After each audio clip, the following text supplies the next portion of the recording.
Hi, I'm Frid from The Joy of Syntax and English in Color, and have the great honor, privilege, and joy to be talking to Madinah Simpson. I hope I said your first name right. Madinah? Okay, Perfect. thank you. She runs a company that's called the Living Farmacy, pharmacy spelled with an F. And I don't even know how I found her. I found her on Instagram, and I don't know. And I fell in love with her and her radiance and vibrancy immediately. And I started following her. And then one day I thought I really, really want to talk to her. And so she agreed. Thank you so much, Madinah. Thank you for having me. And I want to make sure I'm pronouncing your name right. Is it Frederic? Yeah, Frederica or Frederica. It's like Frederic. one of the characters in a Jane Austen novel. Oh, Frederica, yeah. Spelled Frederic. differently, yeah. And Americans tend to call me Frid because that's shorter. Yes. I like that. It's a very beautiful name, Frederica. It's very like royal and it's beautiful. So Thank you. It sounds nice when you say it. I like it better when you say it. Yeah, um you look yes. beautiful, radiant, and healthy, and that's so attractive. And how did you get that way? Oh my goodness. Were you born that way, or did something happen? Something definitely did happen.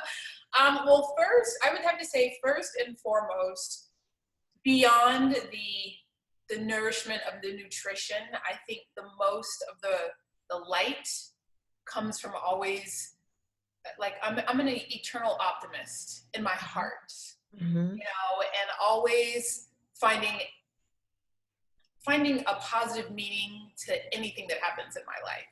Mm-hmm. And I would have to say that that would be the seed to the light, Mm-hmm. is that eternal optimism, and learning that actually from my mom.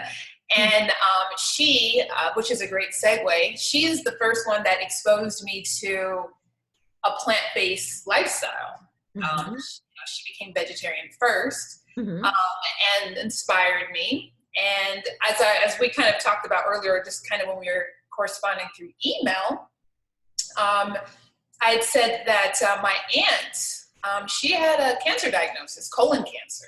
Oh, wow. And I remember being very young and thinking, wow, I don't, it's scaring me, and me saying, I want to do everything I can to not be ill. And as I did more research, I understood that um, when you clean up your diet, you clean up your colon, you can gain control of your life. You can gain that knowledge about your body, and you can harvest your own internal light. And that was kind of like the beginning of my journey of even pursuing bringing plants and earth and nature into my body, paired with my eternal optimism. Mhm. Wow. And your aunt is alive and well, you said. She is doing fantastic. She is. So inspiring. Yes. So she sort of set you on your path in a way, and then your mom um, turned vegan, and you became curious or something. Yeah, my mom became vegetarian. Mm-hmm. And I have another sister who lives on the East Coast, and she'd been vegan for years, even before my mom. Ah. But she was so far away, I wasn't able to really be submerged and like saturated in all of her loveliness and her Mhm. creativity and her earthiness. So she was honestly my sister on the East Coast was the first person, honestly, that even kind of brought that awareness to my consciousness. And so my mom became vegetarian, and it was like this perfect storm. All these things. My aunt got sick. My mom became vegetarian, later. And I just decided I was going into nursing school, and I just decided, like, I'm going to stop eating meat. I'm going to stop eating meat, and I did. And that was kind of my journey to pursuing just like a different lifestyle. And that was a catalyst, Frederica, to this deepened meaning of like who I am. Mm-hmm. And I think as I was journeying, I didn't realize I was self-discovering. I think I was just seeking externally, right? Like it was, I hadn't yet found my internal seek, but I was, at the time, at the beginning of the journey, I was externally seeking. And so I began to, see a naturopath, at first in combination with my Western medicine physician, and then transitioning to a naturopath, a homeopath physician, and then really struggling. And it was an isolating experience, actually. I bet, because it was really early. I mean, you guys woke up really early. 2004. Before the internet was really big. Yes. And before you could get all this inspiration. Correct. It was definitely a battle. I wouldn't say a battle. I take that back. It was a journey that, I was, busting through doors, and, I would go to restaurants and everyone would always tease me because I would be like, okay, I'll have the burger, but no meat, change the bread, and so at the end of the day, they pretty much bring me a salad, but and so, I was kind of the weird oddball out for quite a while, but honestly, like between me and you, I loved it. That's good. Yeah, I loved that no matter what was happening in my surrounding world and my environment and the influences that people had and the things that they were doing, it was just this desire, this deep calling to just like, no, this is what you're doing, Madinah. This is what you're doing. And there wasn't anyone that inspired me until later. And then I had many people that inspired me and that keep inspiring me. So being in restaurants and, my family would tease me. But then, in time, they begin to seek advice. And what's beautiful, honestly, Frederica, in this whole process is I became kind of like a community health coach without even really signing up to be a community health coach within my family, within friends. And before I knew it, I was like so fascinated with finding how can we use the earth to heal our body? How can we use plants to heal our body? What are other people doing to not be on pharmaceutical medications? Why are we sick? Like all of these questions. I was just flooded with all of these questions. And I was steadfast. Boy, I tell you, I was looking under every crevice, reading every book, and I'm a Sagittarius. I don't know if you're into astrology, but no, I'm too, I think. When is your birthday? December 8th. Oh, hang on. No. I got that mixed up. Okay, then we're not. Then what am I? Sorry. What comes afterwards? Capricorn. And then? Pisces. Oh, and then? No, I'm sorry. No, Capricorn, then Aquarius. I'm sorry. I'm Aquarius. It sounded. Yeah. So you see, I'm not into it. Yes. Well, Sagittarius, we're philosophers. We love to study. We love to find the answers to everything. And we have our own rules in life. And I think that just the passion of following my heart and just staying on that path,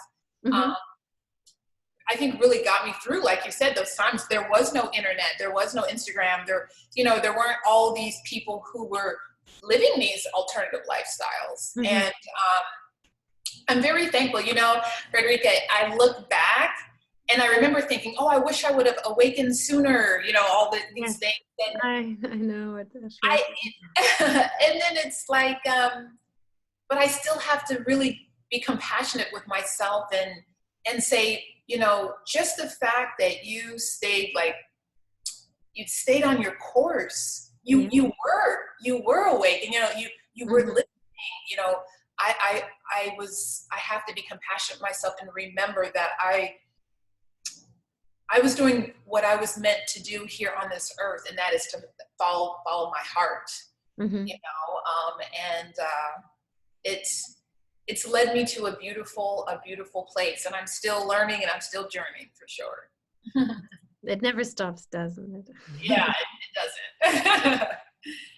Yeah, and yeah, I felt the same way. I mean, you know, I look at you and I think, oh gosh, you woke up so early, and you think you woke up late. I woke up when I was 46, and it was 9 years ago. Yes. And it was interesting to see, you know, when I woke up, it was still something odd in my city. But then 2 years later, the labels started coming into the shops and the restaurants. So for 2 years, I know, bless you. For 2 years, I know what it was like, what are you doing? You know?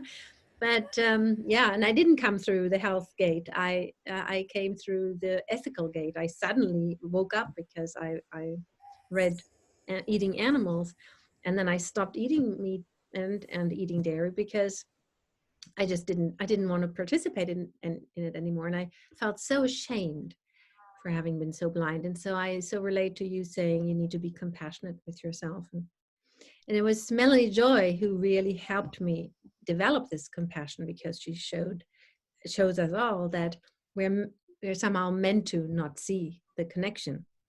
And you know, yeah. I, And oh, go ahead. I'm sorry. we can only be as far advanced. I mean, we always do our best, and you know, we wake up, and you're right. We just have to be happy and grateful that we woke up. And your awakening has progressed much further because you're already a health nut. I'm still, half the time I'm still a junk food vegan. I try and I do, but I look at all the things you do and I just go, gosh, I wish I were doing that. Well, you know, I received that, Frederica. First of all, I didn't for a while share what I was doing Mhm. publicly, because I was still journeying to be vulnerable, because that's part of this process as well, is that vulnerability allows you to feel, and when you feel, you can remember, you can express. Mhm. And I love what you said about this compassion component, because it's not just, oh, I want to be plant-based because I want to be thin or have pretty skin, or I mean, those are great side effects. But yes, it's understanding that when you're preparing your food and you're touching your food and you're taking on the spirit of that nourishment, you're taking on the energy, the vibration of your food. And when you're eating animals, and they are slaughtered and killed, and these souls and these horrible conditions, that I believe is part of the vibration and energy. Even though when you go to the grocery store, it's packed in these nice little packages as if nothing happened, but it's deepening your consciousness. You're like this awakening of, no, it's not just grab the meat off the shelf and then, you know, keep moving in life. No, it's who are you blowing by in your life? How connected are you with your child? What's your level of intimacy with the people around you? When you make the connection of your nourishment, your food, the things that you do in life, that you have to understand everything has an origin to it. Mhm. It brings the sweetness into your life. And that's why, like, being plant-based, vegan, or however you want to say it, it extends well beyond just food. It extends to like connection. Yes, Um, it's connection. And what I love about the movement is it connects us with ourselves, with the yes. animals, with other humans, with Mother Earth. And we can move beyond, you know, religion, race, nationality, whatever. You know, it's, if you're a plant-based, compassionate vegan, you are Yes. blood sisters and blood brothers in peace, you know? And I love that. And I think that's what we need. And the internet um, has its problematic side because of the environmental burden and the horrible conditions under which the computers and stuff are produced. And yet it gives us this fantastic way of connecting and Worldwide. learning. Yeah, Yes. yeah. Yes, because I think that we all inspire each other. Like when I can show up in my authentic self, when I can show up self-expressed, it creates a safe place for you to do that. And then for your neighbor to do that. And then for everyone to do that. And sometimes I think the vegan movement can be kind of commercialized in some instances. But I do feel that I'm so grateful that I found this truth. Yes. You know, this truth about myself, this truth about our earth, people who live here. Because that is something I'm very passionate about too. I have a lot of passions, Federica. But it's the earth, you know, Goddess Gaia. You know, we forget too, not just the energy that's around the slaughtering of these animals, but the deforestation that occurs. You know, the water, the natural resources that are just drained. You know, it's so many things that that damage our earth just with the production and the manufacturing and the housing of, you know, animals and consuming them, you know. So it brings your awareness about yourself. Like you said, I love that, a deepened connection with yourself. And it reminds us we're all connected, you know. Yes, and I became vegan for the animals, but then I found out under what horrific conditions the workers who produce the products work. You know, it's horrifying. So everybody gets hurt. Really, everybody gets hurt, including the consumer, but the consumers don't realize it. I didn't realize it until, I became vegan from one day to the next, and I actually went through a withdrawal. I have a very addicting body, and I'm grateful that I never got addicted to drugs or alcohol. It was just sheer luck, and I'm grateful. But I realized I really was, somehow I went through a withdrawal and I went through a cleanse. And then I just Googled that, and then I found Neil Barnard, and then I found all the other people, and then then this whole thing opened up. And then I realized, gosh, I meant to give a present to the animals, but in fact, not killing them is not a gift I'm giving them. I'm just leaving them there, what's their right. But I gave myself a gift. And the crazy thing, though, is that I'm always vegan. I never, ever stray, and it's no effort. Once once this happened, it was no effort. It was a little bit, oh, what do I eat? And then I had my sister helped me, and some other people helped me. But it wasn't like, oh gosh, I'm tempted. One time I ate something after I went vegan because everybody said, oh, come on, it's dead already, and there was no food. And I just thought I didn't want to be fussy, but then I realized, no, it wasn't worth it, this bad feeling. But I don't find it easy to be healthy, and I look at you and you're not only vegan, but you're earth connected and you're healthy and vibrant. And I wonder, how do you manage to be always so good to yourself? Somehow something is keeping me and finding it too exhausting. And I'm sure that it's not as exhausting and as hard as it looks once you get the hang of it, because it's easy being vegan and other people think that's exhausting, right? So new and different seems exhausting when you're already exhausted, right? So there's this vicious circle, because you eat junk food or you don't pay attention to your health, you're exhausted, and then change becomes even harder. But that's what would lead you out of exhaustion. You know what I mean? Yes. I completely hear you. It is steps. It is truly like a transition.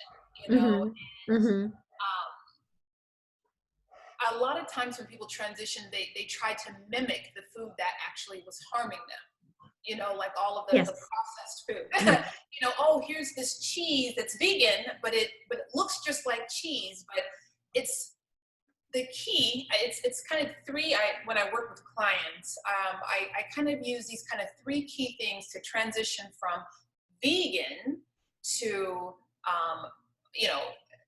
connecting with the earth for your nourishment, plant-based, if you will. And so the first one is returning back to earth. You return to earth each time that you make a selection of food.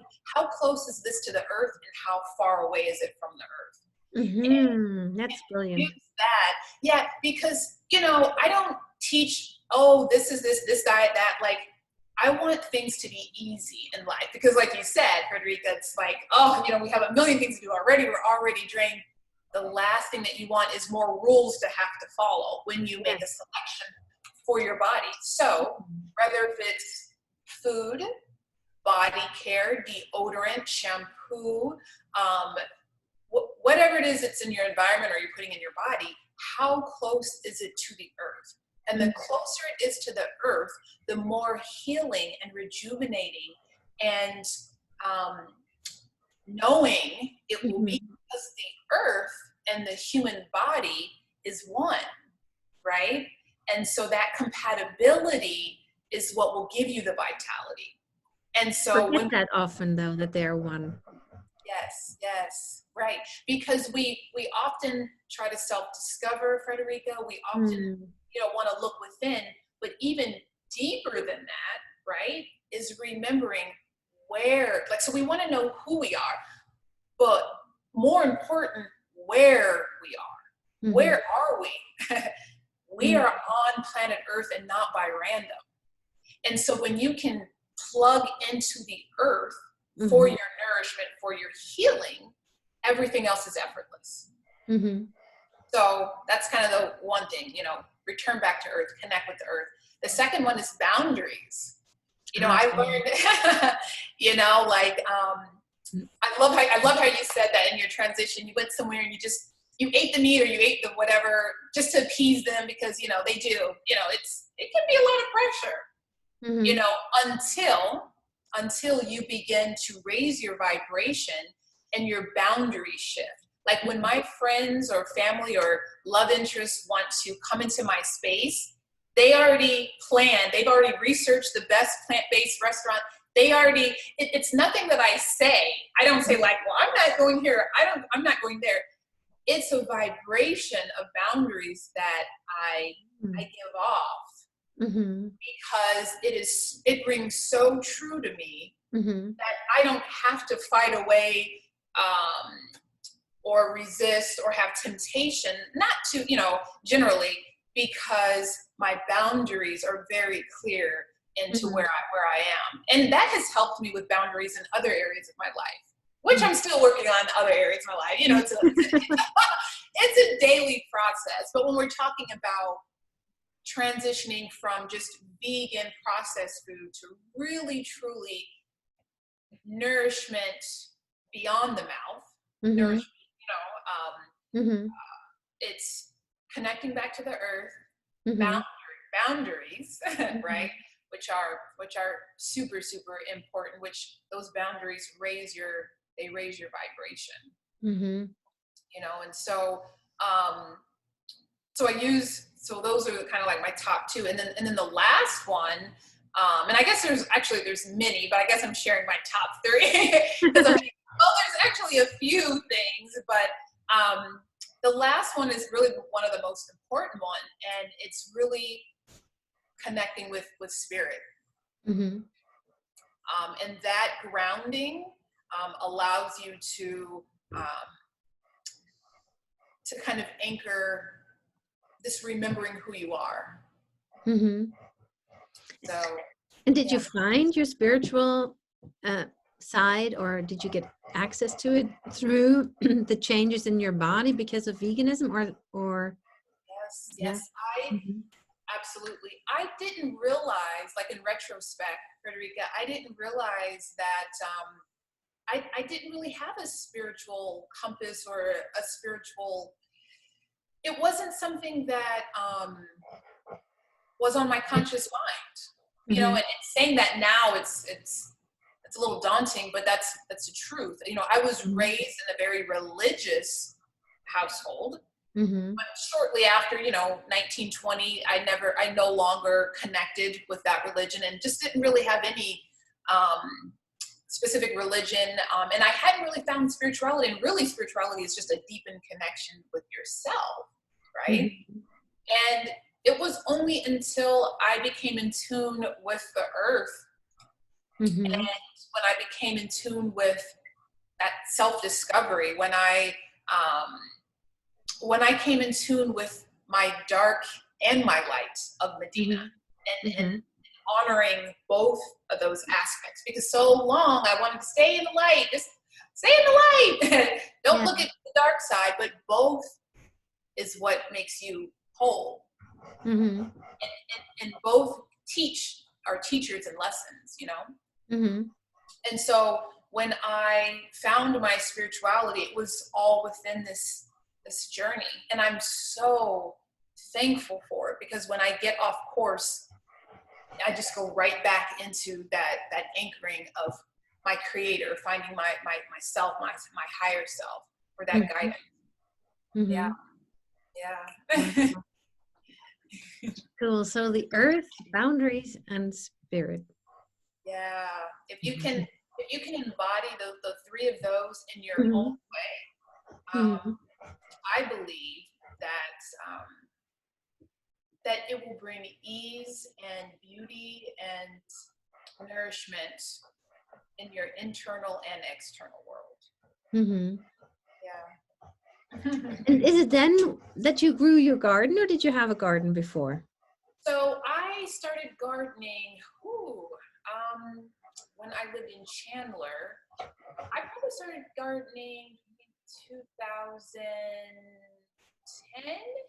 Mm-hmm. Maybe 2010. So I had been on, my vegan first journey was like most people. I'm not eating meat, so then I eat what looks like meat, but that's not meat. That's part of the process. Yeah. Once I then discovered, no, I don't. This isn't ringing true for me. I need to go deeper.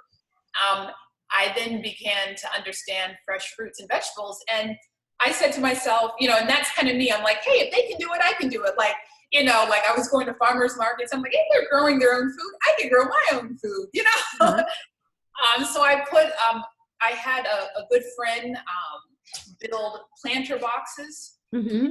And I had two really big ones in my backyard, and I got some soil, and I kind of self-taught, really. Wow. I self-taught gardening. And then, of course, over time, I read books and went to little workshops and had so many amazing people inspire me in my life for gardening.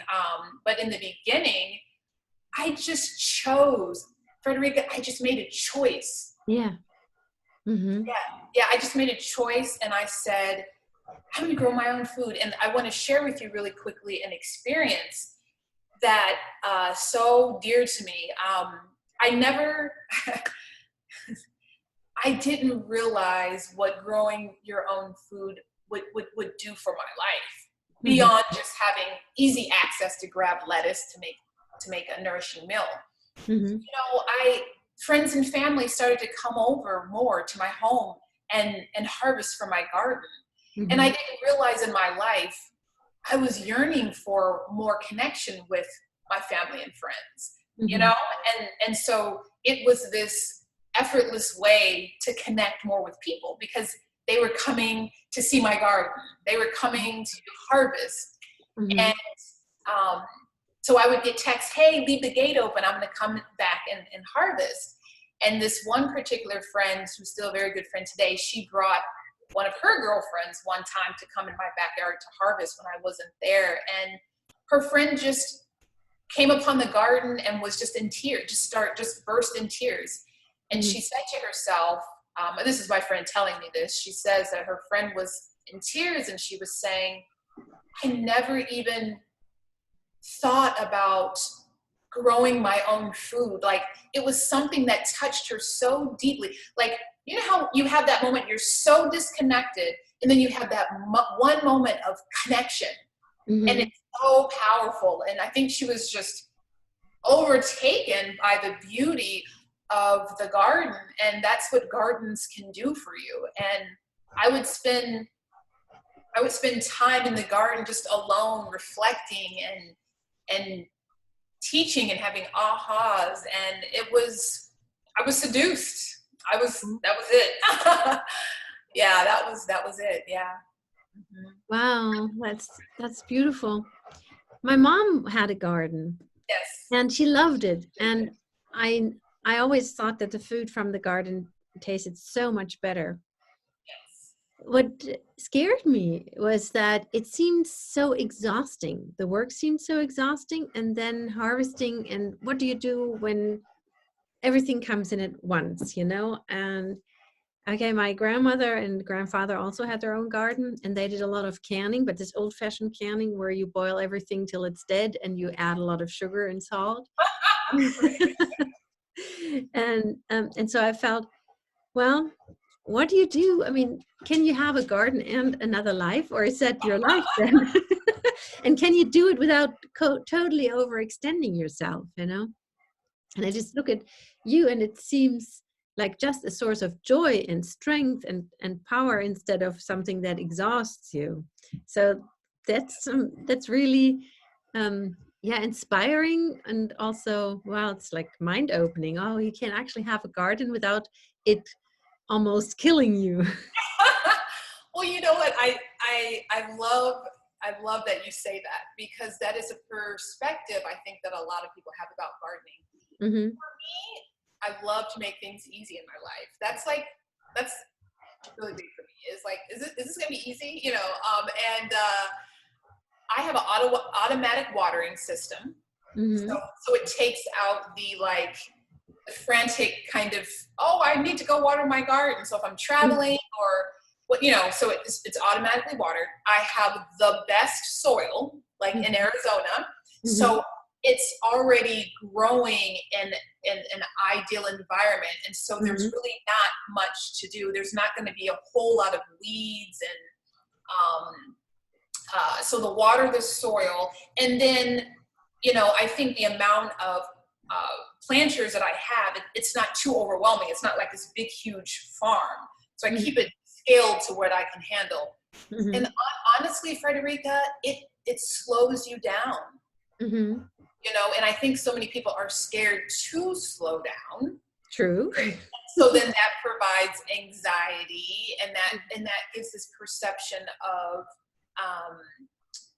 you know, expelling so much energy. And I can see, for me, what I've found is that slowing down allows me to take 2 steps towards something in my life instead of 15, you know, because I'm able to hear, I'm able to see when I'm slowing down in that divine feminine energy, right? So slowing down is speeding up. You know, I'm in the sun. The birds are chirping. The sun's on my cheek. I'm breathing fresh air.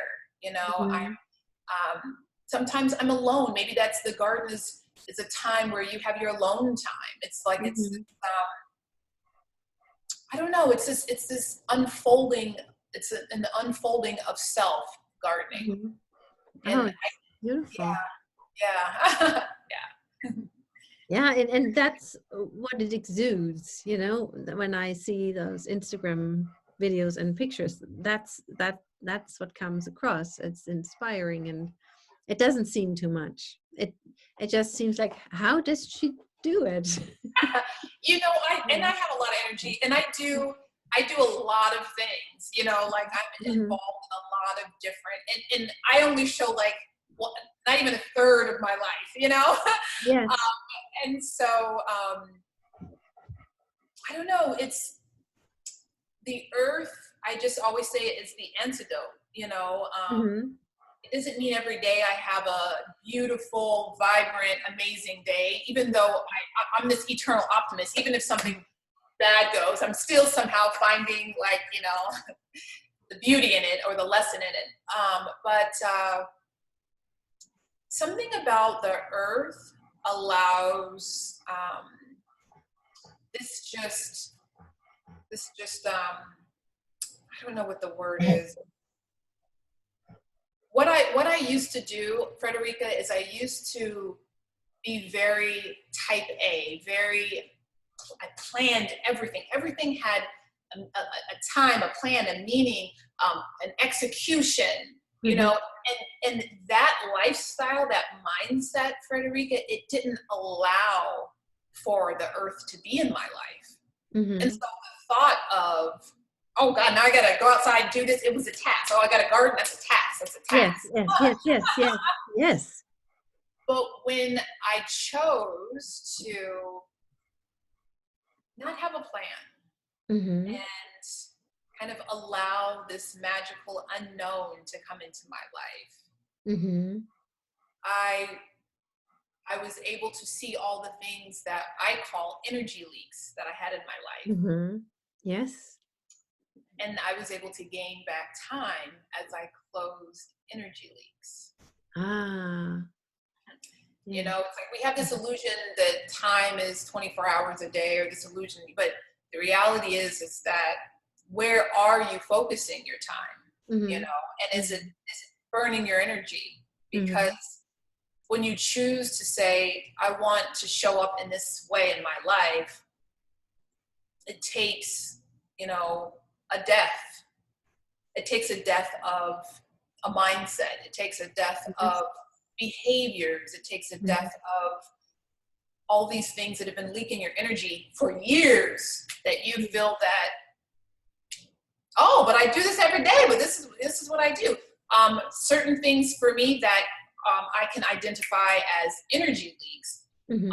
Overthinking. Yeah. You know, morning coffee. A closet that's cluttered, a shed and garage that looks like a disaster, and that you keep thinking about it, but you never really do. Like, you know, a cluttered home. Mm-hmm. You know, always planning something. That was me. I was Mrs. Plan, itinerary. Mm-hmm. So I think the more that I kind of went with the flow, and I took in this philosophy of like Taoism, like just moving through life, I was able to invite in more things that connected me to the earth in my life. Mm-hmm. Oh, wow. That's beautiful. Yeah. Inspiring. Hmm. And then you worked as a nurse before, I think? Yes, and I still am a registered nurse. Uh-huh. Actually, I have a master's in nursing and science. Mm-hmm. And yeah, so I started my nursing career off as a labor and delivery nurse, actually. Oh. Yeah, so that was beautiful. And then Yeah. I did that for about 4 years. Mm-hmm. And then I transitioned out of the hospital into a ambulatory setting, which is all of, you know, where clients, you can physically walk in and out of the clinic, but it was a Medicare population. Mm-hmm. And so I went from the beginning of life to the end of life, you know, like being able to experience that, which was really, really a fantastic experience to see just those two completely different ends of the spectrum of this journey of life, you know, watching life come in Mm-hmm. and then being with the older elderly population. So so then I went back to school, and I got a graduate degree, and then became more on the corporate side. So I became in management and like upper management in the healthcare, taking care of different healthcare facilities and managing population health management. Mm-hmm. And I kept getting further and further and further and further away from the earth. Mm-hmm.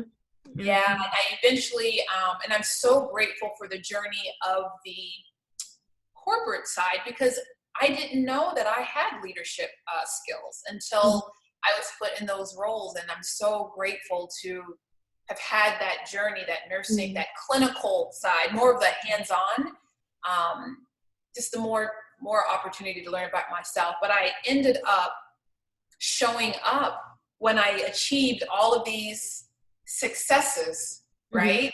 Mm-hmm. I still ended up showing up unfulfilled. Yeah.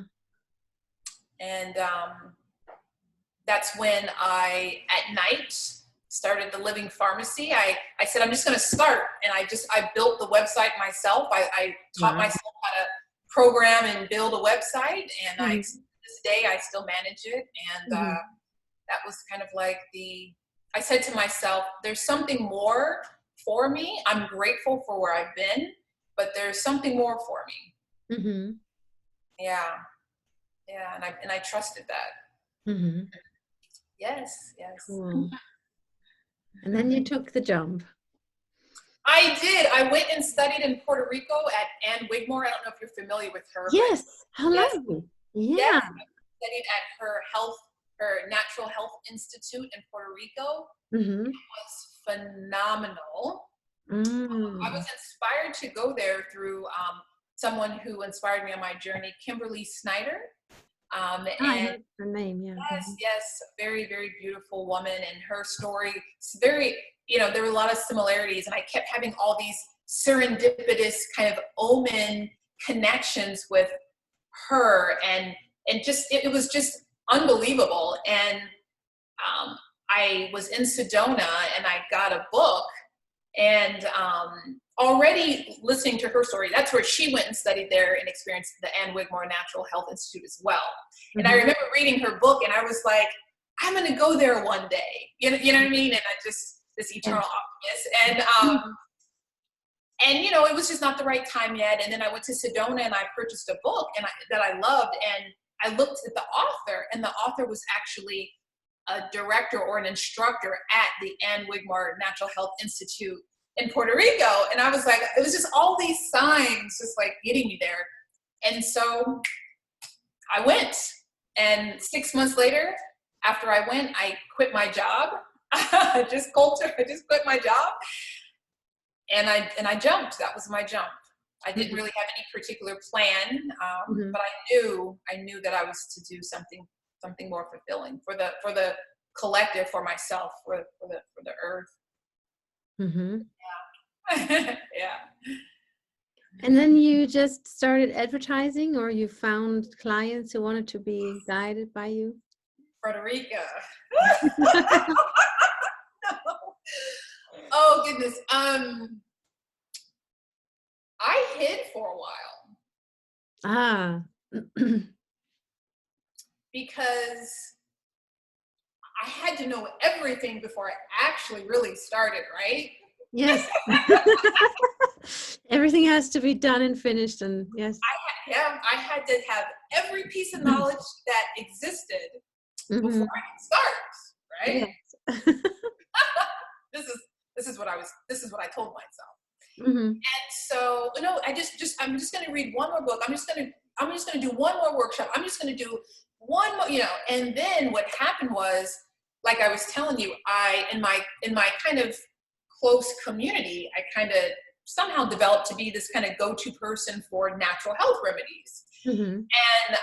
And my mom, bless her heart, she was so instrumental in just really bragging about her daughter and what her daughter was doing, and that kind of like transmuted to all of her friends and our family. And I think, Frederica, honestly, going back to, it just was me. Like, this was just the way I was living. And I think I didn't realize how much that was influencing people by just being me. Mm-hmm.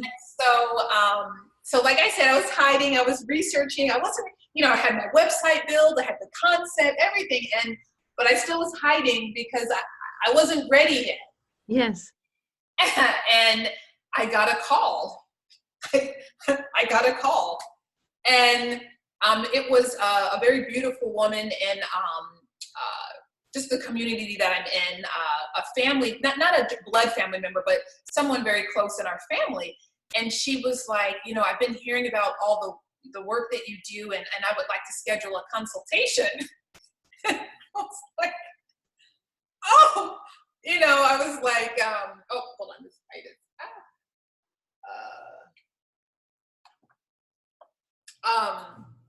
and I accepted that, and it was what it was, Frederica? It was the universe just kind of slapping me, saying, start. Because, that gave me the confidence to start, to choose. Mm-hmm. Mm-hmm. And I was so proud of myself, though I was scared in my boots, but I was so proud of myself, because when I did the consultation with her, it was just, I pulled from my heart, my everything. Mm-hmm. And I was blown away. Not just not just what I knew, but I was blown away by my growth. Mm-hmm. I was blown away by the way that I felt. I was Mm-hmm. blown away that I could really help people. Mm-hmm. Yeah. So from then it became word of mouth. And then Mm-hmm. finally I decided to really I didn't even join Facebook until 2018 because I was hiding. But I finally started to just post little pictures, and then, yeah, I don't do any advertisement outside of just posting. Mm-hmm. And it became word of mouth. And from then it just, when you're in divine alignment with your life, there's no resistance. Mm-hmm. There is no chasing. Mm-hmm. It is this effortless abundance the universe just gives you. Mm-hmm. And as each of those yellow bricks started to lay and build a pathway, I keep following it. Mm-hmm. Yeah. That sounds lovely. Yeah. And do you always work with people in person? Do they come to your beautiful garden and you cook for them? Or do you also do consultations online? Yes. So I have clients out of state and in state. Mm-hmm. So my out of state clients will do just like this, Mm-hmm. in the kitchen, and all their consultations and their sessions are through Zoom. Mm-hmm. Most of my clients are in Arizona. Mm-hmm. And yes, we'll go to the garden. They'll have a home office. So we do a lot, like most of those videos that you see, that's my kitchen. And so, yes, we do a lot of food preparation together, as well as a lot of, a lot of inner work we do. I show people it's not just about the food. No. It's about nourishing Mm-hmm. your internal and external world, and Mm-hmm. we plant. I get them in the earth. Every client's a little bit different, so I allow kind of that magic of feeling their energy on how I'm guiding them. But I do have basically an outlined 90-day program Mm-hmm. that clients sign up for. I'm going to be launching soon a 5-week group program, where it's shorter time, but it's more in it's not one-on-one, but it's in a group setting. Mm-hmm. And it's kind of like a quicker version of a blueprint onto how to heal thyself. How, the fundamentals, the basics of how to heal thyself by using the earth. And so that's to come. But yes, it's so fun. Sometimes I'm like, I can't believe this is my work. I can't believe this is my work for my life, for the earth.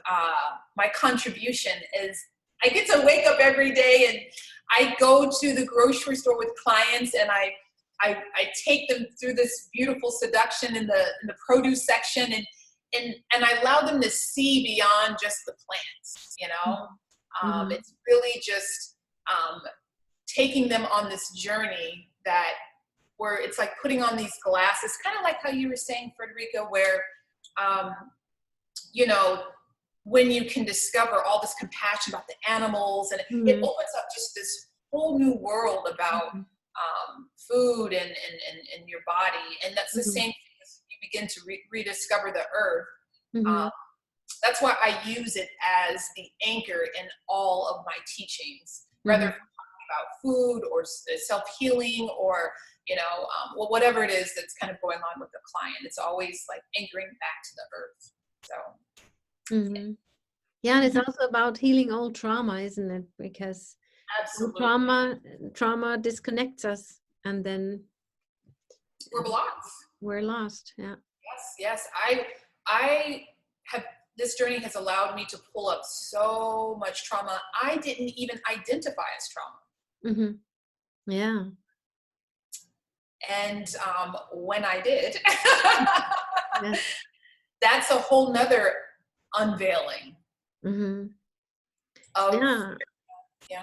I noticed that we just don't make the connection and the and we are not able to have compassion if we're too traumatized. And I didn't realize that I too was traumatized, that, and what classifies as trauma, you think, oh, horrific accidents and rape, and they are horrifying, but there is other trauma as well. And somehow, like, oh, it's only that, like you belittle what happened to you, oh, your sister pushed you down the stairs, no big deal, you lived, everything is fine. But to a little kid, that can be traumatic. And so, but you think, oh, you're almost ashamed of calling it a trauma because, I mean, she was raped and I was just pushed down the stairs, I mean, like be quiet, you say to yourself, and then you don't realize that it disconnects you from your emotions, and then you can't feel for the animals.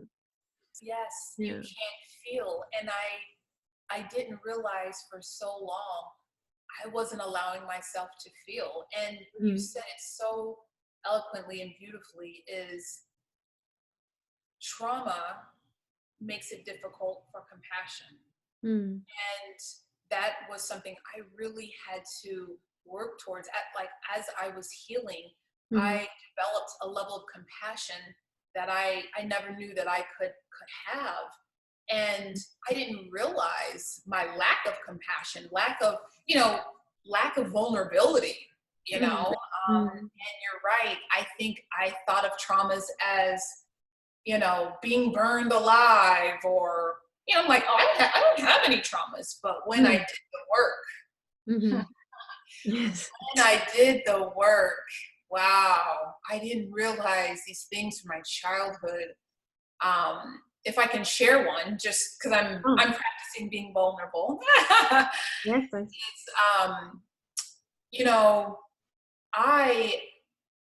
My love language is touch, and as becoming a woman and growing into who I am, I'm realizing that, and that has helped me understand the selection of men I have in my life, or just my being, and what I discovered, a deep pain for me, was I was never touched as a child. And that deeply, deeply traumatized me. You hear about people being touched, like molested or touched inappropriately as, those are traumas. And so, yes, I always thought those are traumas, but I never really thought about not being hugged, not being touched. Yes. And me being a being that is my love language. Yes. That's how I express and experience love, is through touch.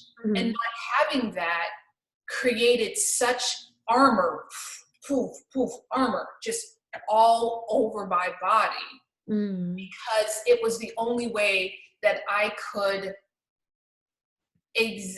function through life, because I wasn't receiving what I needed, if you will. Yeah. And so I had to create a mechanism to sustain.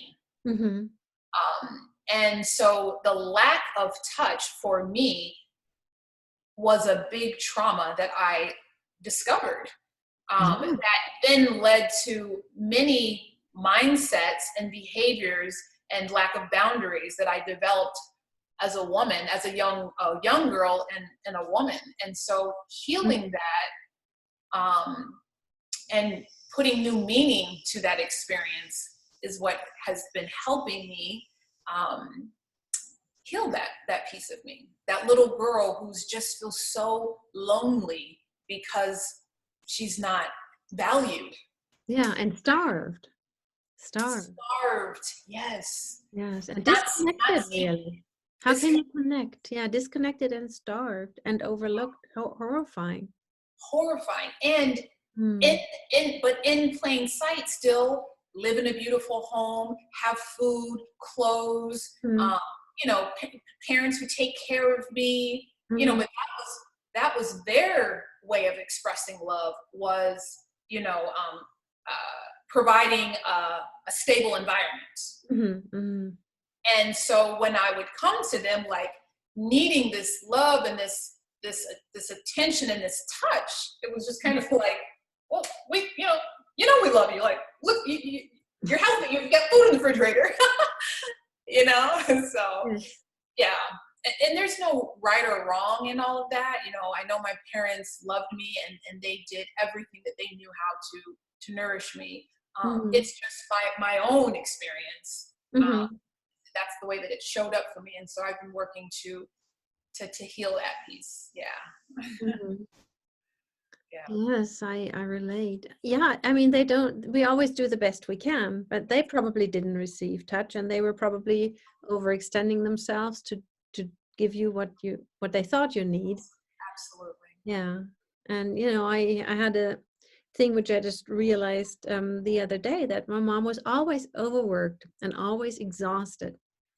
And she just, I have a sister who has Down syndrome, and that was a scary thing at the time. In this, she was born 1960, and people didn't really know how to handle it. And so she was tons of other things happened, so she was just completely traumatized from past experiences and completely overworked. And so she couldn't really see me unless I was sick. When I was sick, she overextended herself even more, you know. And surprise, surprise, I got sick a lot when I was little, you know. And she wasn't to blame at all. She was a lovely mom. It was just this being so overworked, and then you feeling that you're easily a burden. And so you have to be extra, extra sweet and and then somehow getting sick. So you get your food rubs and your special food and all of that. And yeah. And Yes. it's harder when she did nothing wrong and she did the Yes. best she could. Then it's harder to say, yes, you did enough. And And yeah. yeah. And you know, the trauma is so deep because it creates these like emotional blocks in your body, you know. Mm-hmm. And Mm-hmm. and you know, it's to me for the healing of that is acceptance. Mm-hmm. And the healing of the trauma, you know, Mm-hmm. has been compassion Yeah. and this giving, like, I don't know, I'm just really into this. If you can give new meaning to these stories that you've created, Mm-hmm. Mm-hmm. then you can see the lesson in that. Thank God that I was raised in a household where it was stable.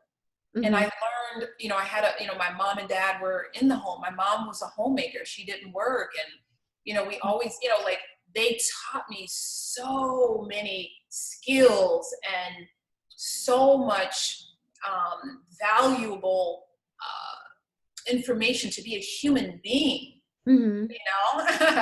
And so it's like honoring that, because honestly, this emotional trauma that I have been working to heal Mm-hmm. has led me to become closer with my creator, Mm-hmm. has led me to pursue a deeper connection with spirit, Mm-hmm.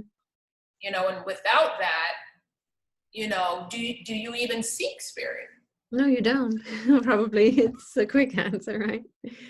Yeah, Yeah. yeah, And it sounds so trite. So many people say that the source of your suffering can become the source of your strength. And I think you can tell that anybody who is just going through some hard stuff, but later you can find that that's true. You know what I mean? It's not, it would be heartless to say, oh, this some good will come of it. Just watch. Because while you're going through the yeah. turmoil. Yeah, you might want to wait until the catastrophe is over to Yes. chat with that. Thank God this happened, because guess what? Yeah, let me do some crying first, and then I can look for the blessing. Well, and that was, that's another thing. Through this self-healing journey and this unveiling my trauma and working to heal it, is I discovered I wasn't allowing myself to grieve. Mm-hmm. Like, there was no room for grieving, whether if it was going from one boyfriend to the next, oh, okay, or whether if it was any kind of letdown or rejection, whatever it was, I would give myself 2 hours to grieve. And after that, Madinah, get it together. Why are you even still worrying about this thing? You know? Yeah. That's traumatic. That's traumatic to not be able to grieve. Mm-hmm. It's just stored. It's just like this luggage that's stuck in your body. You know? Yeah. Yeah, and I noticed that with me not taking, I mean, I actually treat myself, like my body, like my mom treated me. My body has to be pretty loud before I pay attention. Oh, you're sick. Okay. You know, if I'm totally sick, okay, then I'll lie down, but not unless I'm really totally sick. And now I really want to learn to have fun taking care of my body and not to consider it like this child that you're just exhausted to take care of, and to have fun nourishing, you know, nourishing it without feeling that act of nourishing is exhausting. And so, yeah, because as I said, I always wonder, I can always be vegan. That's easy. Why can't I do healthy things consistently? And why does that seem too much work? Yeah. Well, it sounds like you're ready to have an upgrade. Yes. I'm ready. Sounds like you are ready to have an upgrade and create that space in your life, because you're right. It is, you want to be able to listen to your body in all moments, whether if it's whatever the situation is, and waiting till you're sick, waiting till your body's falling apart. To me, I have found that is a lack of being present. It is. Being more present in your life, you have to find the things that allow you to be present in life and remove the things that keep you in the past or always worrying about the future. And that's what nature does for me. It's like this portal. It's like a portal that you go into, and you just kind of forget everything, and you're just in nature. And when you eat the plants, when you transition from processed veggie burgers, processed veggie cheese, and you transition to like greens and more of a raw food, nuts, seeds, all of that internally is a portal. And you begin to focus, your focus changes. You know what I'm saying? So right now it may seem very difficult to nourish your body, but as you transition from, what did you say? You said a junk food vegan or like whatever you said.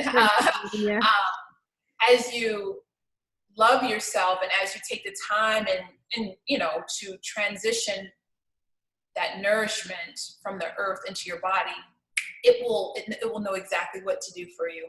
You'll look up and you'll be like, I haven't had so-and-so for quite some time, because chemically, not just spiritually, but chemically, your body is cleansing and changing, so you don't crave or desire those things. You crave more of a fresh, hydrated, oxygen-filled food versus a dense, heavy, processed food. Yeah, and one simply needs to take the time. I teach languages and I can coach all I want. If people don't sit down and take the time for themselves to immerse themselves, then nothing will happen. A little bit. You can, obviously I can remove blocks, and I can inspire them, and I can give them joy and, help them get over their trauma, because schools always traumatize kids. Yeah, so that's a big thing, and I can do that for them. But then in the end, then they need to go on the journey. Steps. Yes. Sometimes I have to remember, I know that I'm a spirit in this human body for a very temporary time. And I know, I'm on this path. I want to be enlightened. I want to learn. I want to be woke. I want to, have this awareness, which is beautiful. And I have to honor that I am having a human experience, and there's no perfection in that. And so everything is just as it should be. Like, we work so hard to better ourselves, which, yes, and we can also be human. And allowing just being human, and that is being flawed, and that is not knowing all the answers. That is just experiencing whatever that may be. So yeah. It's always a journey. And yes.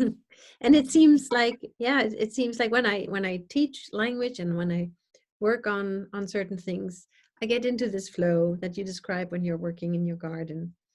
But I see it's not enough, because it's good, and I love it. And I also want to get back to nature. Yes, it is the antidote to everything. To the computer screen. It is, Frederica, I haven't had a TV in my home in 5 years. I intentionally did that because I was addicted to TV. And it has allowed me to find other things to do in my life. I didn't remember we talked about energy leaks, Yes. a huge one for me. I would spend hours watching TV. TiVo, I think at the time that's what I had, is something called TiVo. It's like a recording. I had like 1,000 TV shows that I had to catch up on, and removing those energy leaks gave me the time to go outside. Wow. And not having a TV, I have been challenged to be creative, do something else. And that has helped me as well, to kind of, because sometimes it's hard. Sometimes you just want to flop in front of the TV, and just escape. And I was doing that, but I think to a degree where it was causing a disconnection from myself. Yeah. Well, I'm sometimes just, I don't have a TV. I haven't had one for ages, but I have the internet. And I can watch YouTube videos.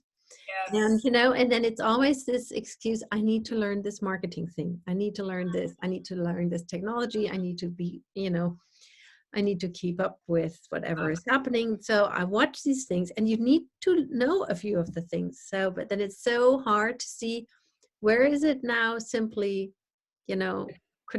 harming you, and where do you need it, So that's always a balancing act. And there's no, you just realize when you start being burned out, well, you just have to stop, And so this is the source where I, the computer is where I do all my work. And it's the place where I learn and connect with people. And it's the place where I get distracted too. Isn't that interesting how that works? What you love is also what you need what is teaching you a lesson, Yes. And how work, being very productive and being very creative can actually also, for me, flip into an addiction, because then, like when I prepare a grammar worksheet, then I feel very safe because I know what I'm doing, and I'm being helpful, and then I don't need to feel myself, and then I don't need to face that I didn't go for a walk again, I didn't do those stretches again, but I was productive. I was being so good, Well, yeah, I love the point that you made. We live in a society that says, oh, if you're productive, then you're winning. If you're getting things done and doing things, that's where you should be. And if you're not, then guilt sets in. Yes. And I had to remove that mindset, and I'm still working on it. And sometimes I'm not productive in that sense. Sometimes I just do nothing. And then as I'm laying there, I get all these creative ideas, and I'm like, wow, I was putting so much effort and movement into being productive. I actually am gaining more creativity by just resting, by taking a nap every day, by Mm-hmm. doing nothing sometimes, Mm-hmm. and even though my busy world, yeah, I find each time I come back to it, like if I just relax and do more meditation and be in the garden and, that slowing down, that pausing, wow, Mm-hmm. I get so productive, Mm-hmm. so, for me anyway, I had to, I had to learn that, what really healthy production was in my life, you know what I mean? And finding what that means for you. Mm-hmm. Mm-hmm. Yeah. Wow. Can I ask you one more question? Yes, please. And when did you start meditating, and what kind of meditation do you do, or is that too personal? No, Okay. oh no, not at all. I am working on being seen, and Mm-hmm. part of that is sharing Mm-hmm. and honoring sharing. So no, I think it's a great question. So I started to meditate, I would say in 2000, maybe 2012, 2013. Mm-hmm. When I started to really get into yoga, Mm-hmm. um, I started to meditate in a very structured way, because that's I was like, okay, I'm going to lean up against this wall. I'm going to have this, I should be sitting like this, and I should, thinking this. But that was fine. That was my starting point. Mm-hmm. And now, to fast forward to 2020, I realized that meditation is truly just about spending time with yourself to go within. Mm-hmm. And I find that I can meditate in my garden. I can meditate washing dishes. I can meditate sitting. I can meditate just lying on the couch. I can meditate while I'm dancing. Mm-hmm. I can meditate while I'm on a walk, Mm-hmm. and allowing the expression of how I connect deep with myself, allowing it to not be in this box. Mm-hmm. And so,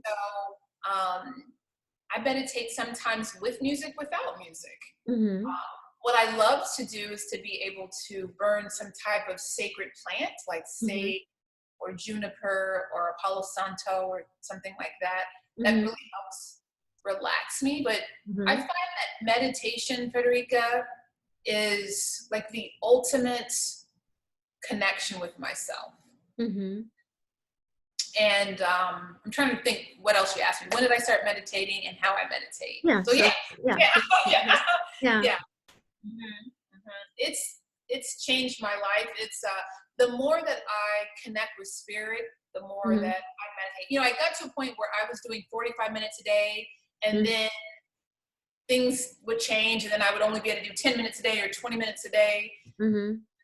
When I released this fixed time of that I should meditate a day, it allowed me to relax a little bit more and just make, as long as I make consistent time for meditation on a consistent basis, Mm-hmm. I feel good with that. And then you don't have that guilt. That guilt, oh, I should be doing, I should Yes. be. Yes. Mm-hmm. So if it's 1 minute or 45 minutes, as long as I'm taking that breath, that time to breathe, to remember, to honor, to Mm-hmm. pray, to listen, to just Mm-hmm. be in silence, as long as I'm doing that, that is my meditation. Mm-hmm. Yeah. Oh, sounds good. Yeah. Sounds doable, actually. Yeah, when you release all these rules and all this Mm-hmm. shame, guilt and structure, you Mm-hmm. actually can show up the way you want to show up. It Mm-hmm. took me a while to learn to let go of the rules and let go of the stories and let go of the parameter. It took me a while to get that. Yeah, isn't it crazy if we have these structures and rules that are hierarchical and power structures, or this you must, and then that really cuts us off from life. But if Yes. we don't have any rhythm, then we're just, the universe is energy in patterns, and rhythm. So we need rhythm, and we need structure, but not this hierarchical, but this life giving structure. So it's so difficult to find this balance of, you and as I run away from this patriarchal structure, this domineering structure, it's so easy to just go into, no, I'm not having any, nobody's going to tell me what to do. And then I end up with this chaos. And so finding this healthy rhythm, I'm not there yet, but I know that's where I want to go.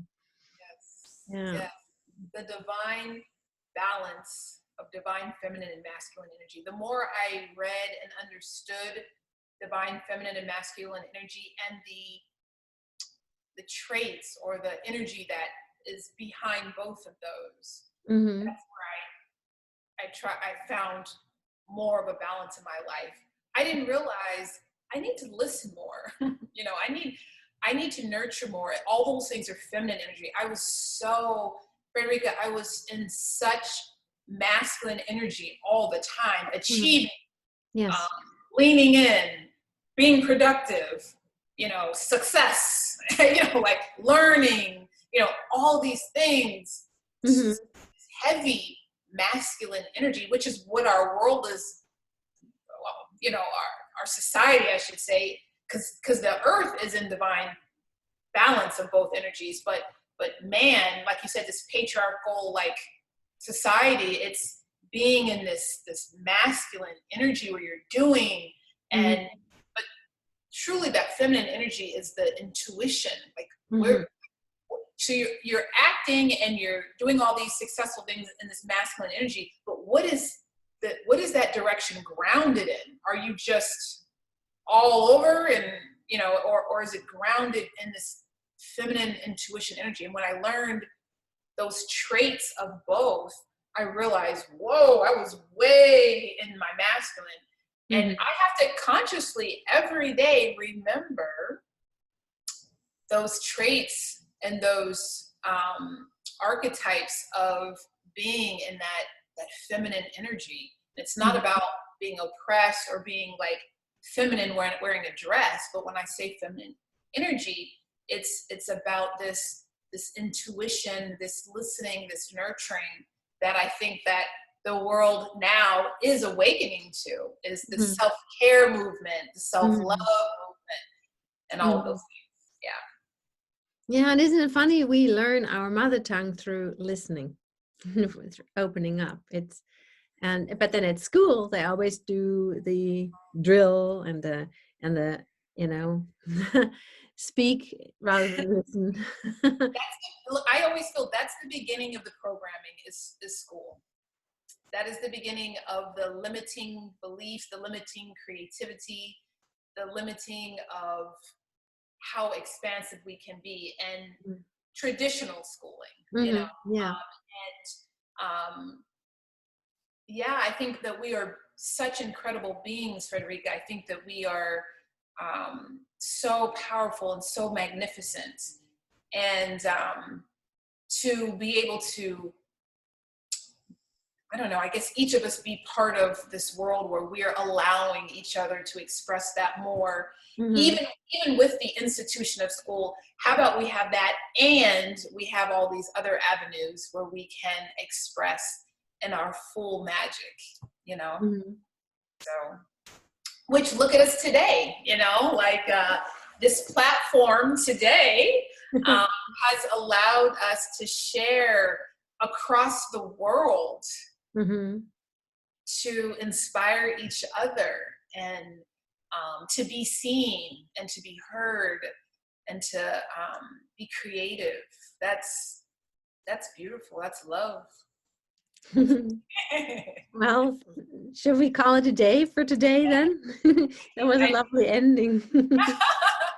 I think it feels true to end now. Yes, and I thank you so much, Frederica, for seeing me.